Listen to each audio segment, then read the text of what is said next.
Assalamualaikum warahmatullahi wabarakatuh. 1388. Perkenalkan, nama saya Adi Nur Rahman, Guru Kimia SMA Negeri 1 Tanjung Raya, Kabupaten Mesuji, Provinsi Lampung. Negara Indonesia adalah sebuah negara kesatuan yang berbentuk republik dengan wilayah yang batas-batas dan hak-haknya ditetapkan dengan undang-undang. Sebagai negara yang sudah dinyatakan merdeka 78 tahun lamanya, tentu Indonesia memiliki sebuah perencanaan keuangan yang disebut dengan Anggaran Pendapatan dan Belanja Negara atau disingkat dengan APBN. Berbicara tentang APBN, tentu banyak hal yang dapat kita ketahui, mulai dari definisi, fungsi, tujuan, struktur, prinsip, siklus, dan mekanisme, dan lain sebagainya. Dalam kesempatan video kali ini, kita akan membahas tentang definisi dan siklus APBN.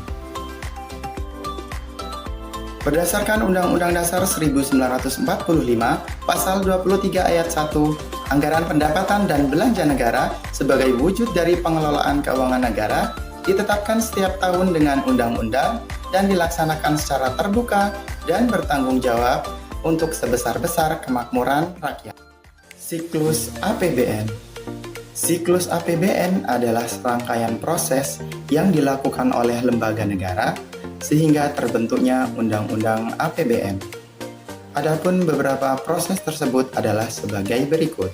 Proses yang pertama, perencanaan APBN atau RAPBN. Menurut Undang-Undang Dasar 1945, Pasal 23 Ayat 2, Rencana Undang-Undang APBN atau RAPBN diajukan oleh Presiden untuk dibahas dengan DPR dengan memperhatikan pertimbangan DPD. Proses yang kedua, penetapan APBN. Jika ajuan RAPBN oleh Presiden ditolak oleh DPR, maka pemerintah menerapkan APBN tahun lalu.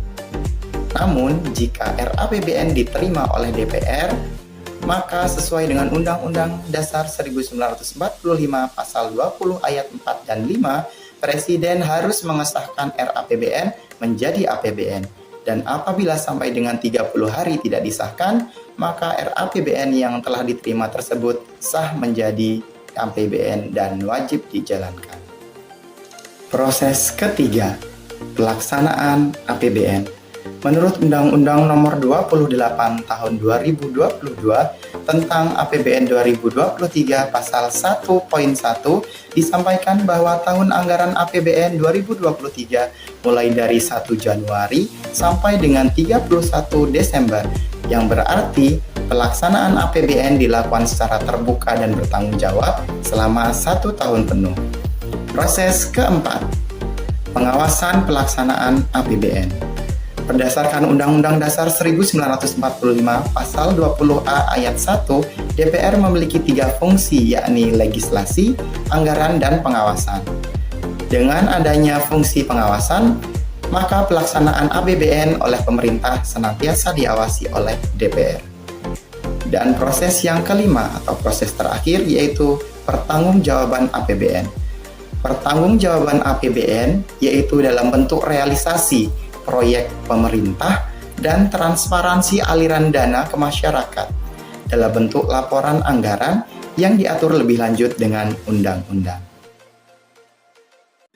Dengan adanya scaring effect dan inflasi yang tinggi yang memungkinkan munculnya stagflasi, APBN 2023 mengusung tema optimis dan waspada. Optimis akan kinerja positif perekonomian dan tetap waspada terhadap resiko ketidakpastian yang masih tinggi. Fokus kebijakan fiskal 2023 adalah sebagai berikut. Yang pertama, kualitas SDM, kemudian infrastruktur, reformasi birokrasi, revitalisasi industri, dan ekonomi hijau. Berdasarkan Undang-Undang Nomor 28 Tahun 2022 tentang APBN 2023 yang dapat dijabarkan sebagai berikut.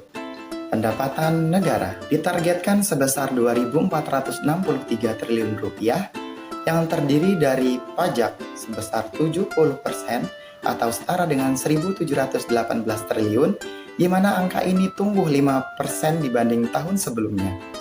Kemudian penerimaan negara bukan pajak sebesar 18% atau senilai dengan 441,4 triliun rupiah, dan kepabeanan, cukai dan hibah sebesar 12% senilai dengan 303,6 triliun rupiah. Kemudian belanja negara ditargetkan sebesar 3.061,2 triliun rupiah dengan rincian sebagai berikut. Belanja pemerintah, pusat, dan transfer daerah, di mana belanja pusat sebesar 73% setara dengan 2.246,5 triliun rupiah dan transfer daerah sebesar 27% senilai dengan 814,7 triliun rupiah. Jika diperhatikan, pendapatan negara ternyata lebih sedikit dibandingkan dengan belanja negara. Ini berarti bahwa APBN 2023 disebut dengan defisit anggaran. Namun apabila pendapatan negara lebih banyak daripada belanja negara, hal ini disebut dengan surplus anggaran. Baik defisit maupun surplus anggaran, itulah yang selanjutnya akan menjadi pembiayaan pada APBN 2023. Nah, sekarang sudah tahu kan tentang APBN? Setiap dari kita harus memiliki sebuah perencanaan keuangan, terlebih lagi sebuah negara. Maka APBN menjadi acuan pelaksanaan seluruh kebijakan hingga menuju keberhasilan pembangunan Indonesia. Generasi Indonesia peduli APBN, generasi muda peduli uang kita. Wassalamualaikum warahmatullahi wabarakatuh.